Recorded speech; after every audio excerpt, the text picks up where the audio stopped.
This is WeOTV.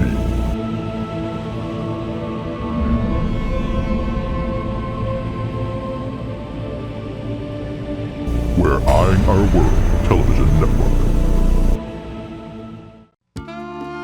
Tom Bianca here to save your palate with flavor adventures. Prepare to embark on a culinary journey where we'll play in the palette of taste, transforming everyday ingredients into extraordinary creations. Get ready to savor the symphony of flavors right here, right now on Cook Food Great.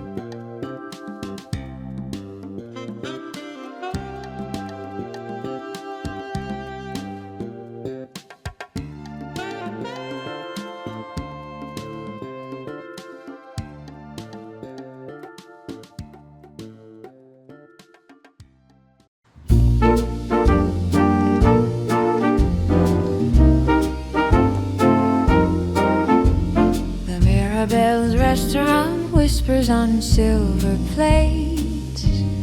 Crimson roses leaning, the conversation flows, savor flavors unite. Under the soft melody, it's a beautiful sight.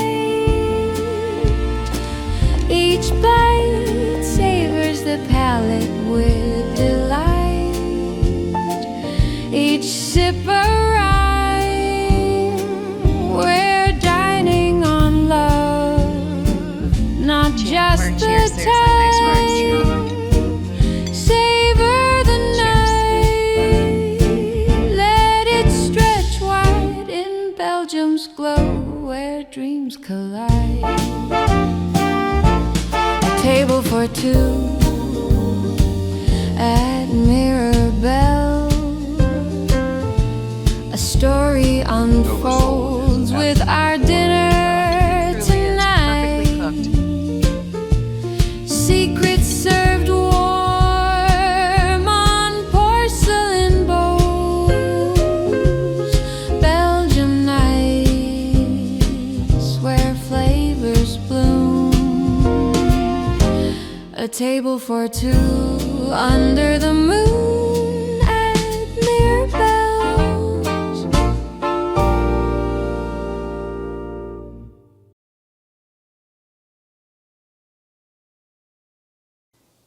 Hi, this is Tom Bianca, host of Cook Food Great.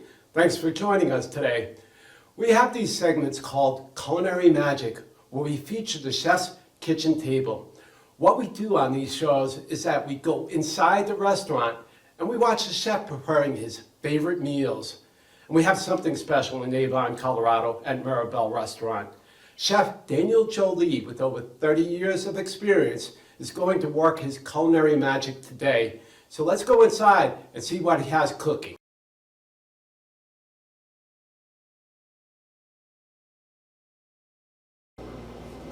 Hello, I'm Chef Daniel Joly from restaurant Mirabelle at Beaver Creek. We're located in Avon, Colorado. We're gonna make a little gnocchi. We're back in our kitchen today, and we're gonna do red beet gnocchi. It's an appetizer with a little goat cheese mousse with mountain honey.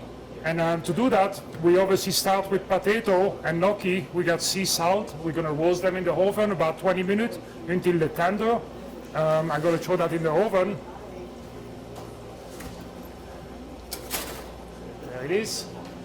And when they cook like about 20 minutes, we after that we're going to use a ricer and we're going to rise it together. And that's what Thomas is doing here with me. That means a mix of the mashed potato and the gnocchi puree mixed together.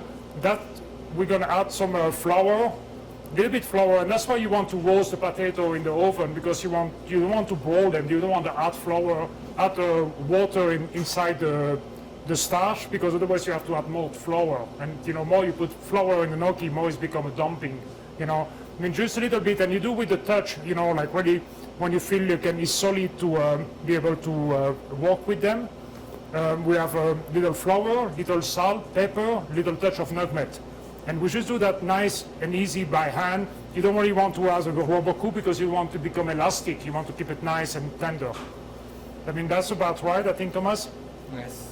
Yeah, I mean, now we're gonna throw a little bit flour on the table, and we're gonna roll, when I was a young chef, we always have to do gnocchi with a fork and roll him in the fork. Now they got machine to do that. I mean, I almost never do that anymore because I want the people to realize it's done, you know, artisanally and we're not something we buy from the store.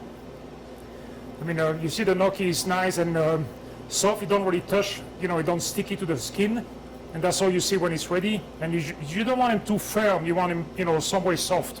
And when we obtain that paste like that, roll up as a cylinder, we get some boiling water here with a touch of salt. And there you just shape the gnocchi with a little spatula. We like to do a little losange, the way we can, you know, stack him up as a salad. In the meantime, I'm gonna get my goat cheese cream ready. I mean, I got some artisanal goat cheese. I'm gonna add a little bit honey, mountain honey. And I'm gonna add a touch of cream, a little touch of pepper,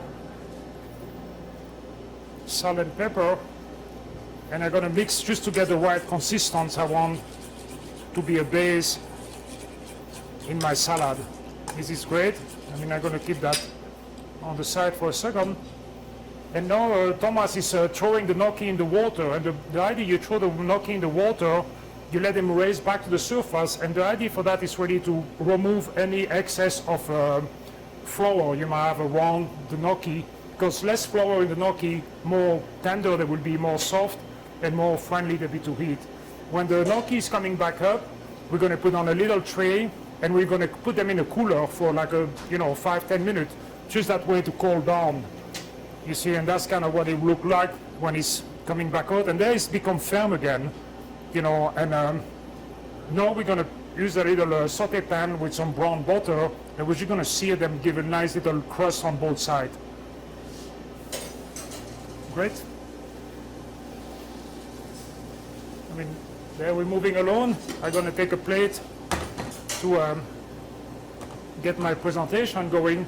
And obviously what we do also when we roast the beet, I keep a couple beet, you know, and I dice them up, and I use the trim to mix inside my mixture, my puree, and I get a nice cube for presentation to I kept like just a red beet roast in sea salt, and I just dump them in a very good olive oil. And here we're going to do a little cream. The gnocchi is in the pan, it will take a second.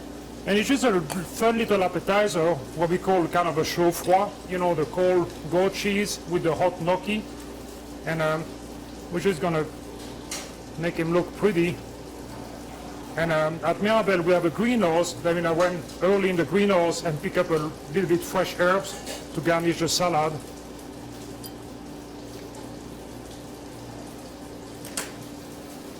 What I got also here is a little green oil. I mean, what I do is when I chop some parsley, I keep the stem and I mix with a little olive oil in the blender, and I get a green oil just to, you know, have a little color to the plate.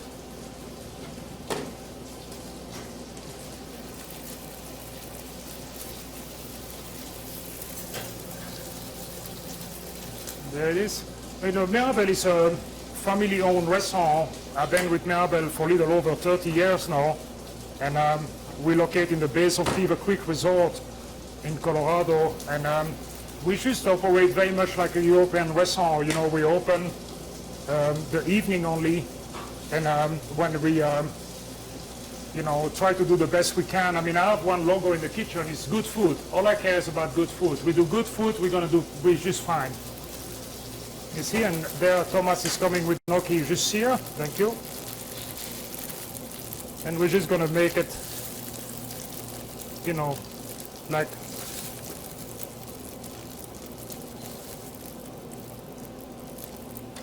great. And here I got a little garnish. What I did, I fry some of the herbs. It's just a quick fry that I did get a little crisp. And I do a mix of like a couple of spinach leaf, little bit Italian parsley, and I got a little bit of Thai basil, and I got a little pear. We did chips, and we did the pear with a saffron syrup to give a little color. to the salad. And this is a really fun salad. And here I put a little bit espelette pepper on top to give a little heat, just in the way out. And this is kind of a fun salad, you know, you will have like, you know, the creamy, the richness of the goat cheese with the honey, and the red beet is very like hearty flavor, and it's just a good combination. I think, you know, cooking gourmet food don't mean always using very high expensive ingredient. I think sometimes you can find some great flavor just in very humble ingredient, and I think that's kind of the magic of cooking. I mean, we're going to move right along, and one of the signature dish of Mirabelle is the Dover sole. People come to Mirabelle a lot for the Dover sole, and we're going to go over that in just in a second. Thank you.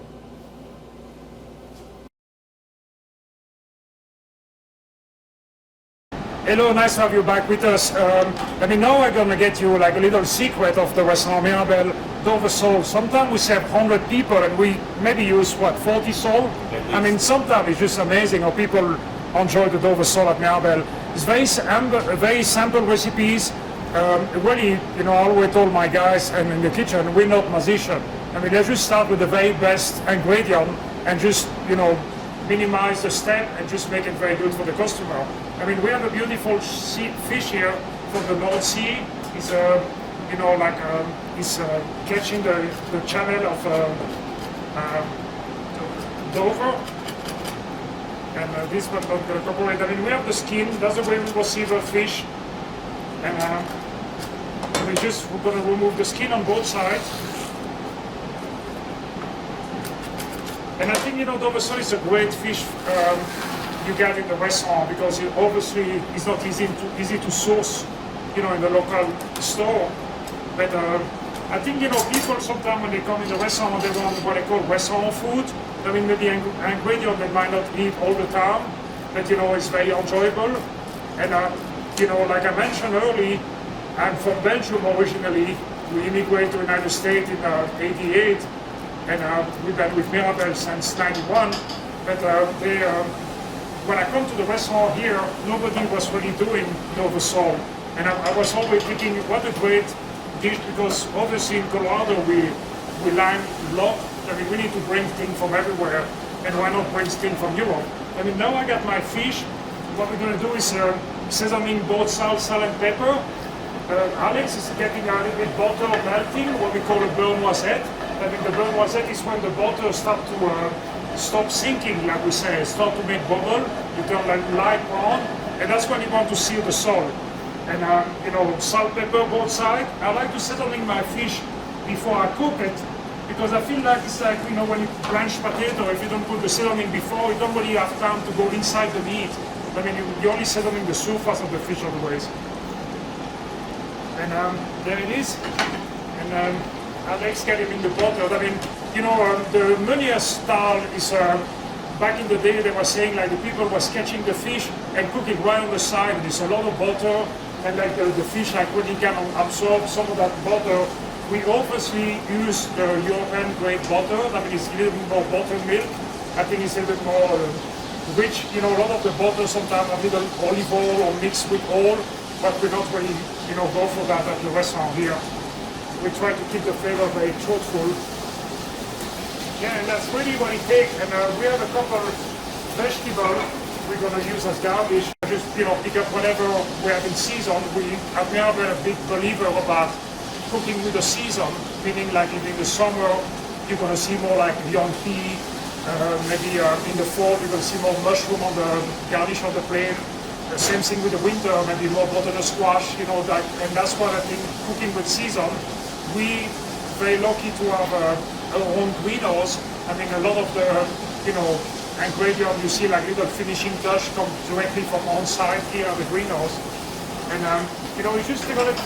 Dover sole is a very lean fish. I mean, it would cook very quickly. You know, maybe 2-3 minutes on both sides until it's like nice and, you know, nice color to it.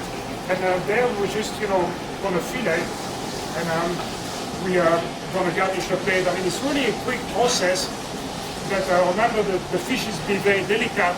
You want to respect that, you know. There is the fish, and what we're going to do is just going to fillet, you know, take the bone, a lot of people don't like bone in fish. And it's kind of hard because fish come with bone. I mean, you see, like, this is perfectly cooked. It's a little bit pink, color in the middle. And we're using the butter of what we cook the fish in. It's just nice and brown. Got a lot of flavor from the fish when it was seared. Okay, this is great. And I'm gonna throw him back in the pan just to put a little bit lemon juice and a bit chopped parsley, like Meunier style. Oh, sorry. Move this away. Great. I mean, now Alex gonna finish the sauce. I mean, he's gonna add some parsley, a little bit salt, pepper to taste, and I'm gonna start to build the plate. I mean, here I got a little green pea puree. Since we're right there in that time of the years. I got a little twill. We use like some thin sheets of potato and we do little basket with that. And I got a few vegetables we're gonna kind of garnish the plate with.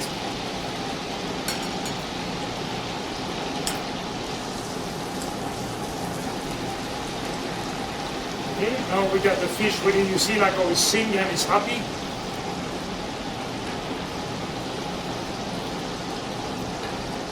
There's really nothing to it, but that, the fish of good quality, nice and fresh, is delicious. I grew up with that kind of food back in Belgium, in my home country, and it's always something we very much appreciate. But like I said earlier, it's kind of a piece of fish you might not find, in the grocery store. I mean, it's always kind of nice to, you see, and you just be generous with the sauce, like nice lemon butter sauce. Then we obviously garnish with a couple fresh herbs from the garden to make the plate look pretty. Here I got some Thai basil, and we can easily do a little bit around just for decoration. And that's the Mirabelle Dover sole. Like you see, it's very simple.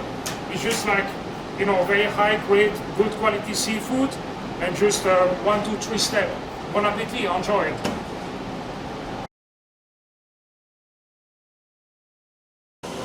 Nice to have you back. I mean, for any good meal, we should finish with a dessert. And sometimes, who don't love chocolate? I mean, we have a very traditional dessert we've been doing for a long time. It's probably one of the staple desserts of Mirabelle.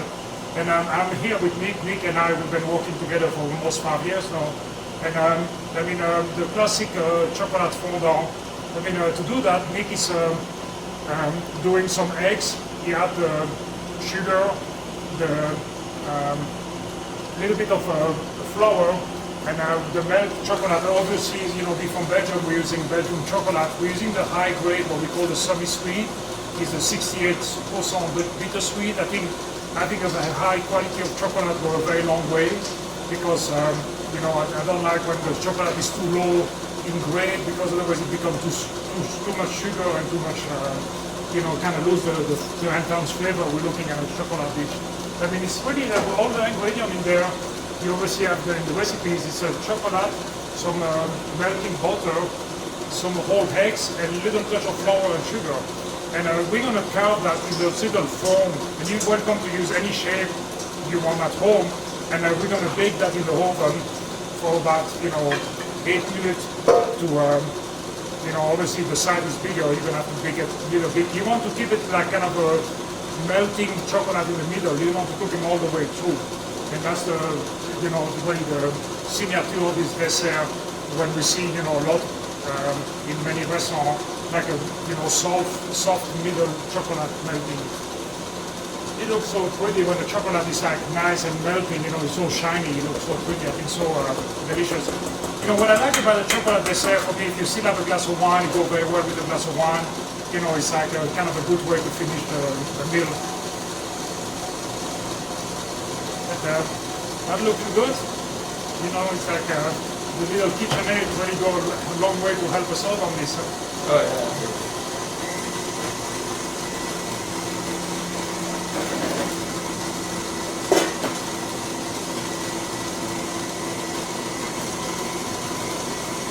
want to mix it nice, you want it to be nice and fluffy, you know, you don't want to go too fast because obviously the chocolate is hot, you don't want it to spill at you and, you know, make a mess. I mean, you want to go gradually in the mixer. Yeah, like this is great. And just let him do his thing. And when it's like that mixture is there, we're just going to fill up the form about really like, you know, a little less too full, like about 4/5 of the mold, because obviously with whole eggs, as you're going to bake, you're going to raise a little bit and come back down. And when we got it, you know, ready, then we will have a little cake, just like this one, you know, in the middle is little soft and melting, and that's the way you want it, you know, like you don't want it to cook all the way through. I mean, in that respect, we're going to start to build the plate.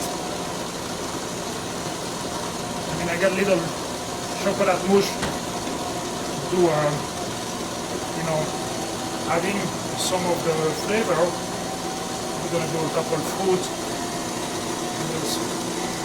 We have a little dry meringue to give little crisps. And one thing we really like around here is to add pistachio with that dessert because we think it's adding a little crunch to it and it's just very pleasant.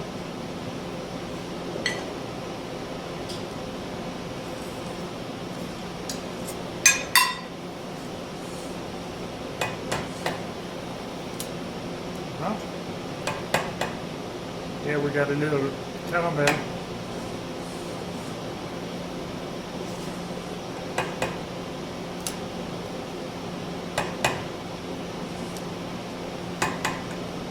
And I'm gonna put, you see like me just fill up 2/3 of the ramekin.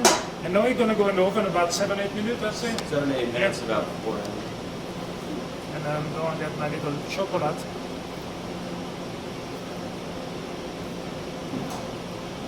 And we like to put a bit powdered sugar on top just for contrast of color mostly. And we got a little mint from the garden to have a little freshness. And we got a little pistachio to with little crisps.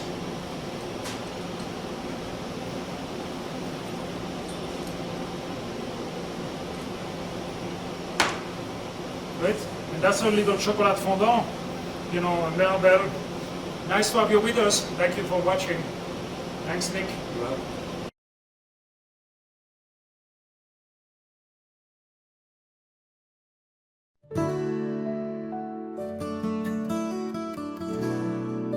Located in Avon, Colorado, a beautiful farmhouse lays the setting for Mirabelle Restaurant.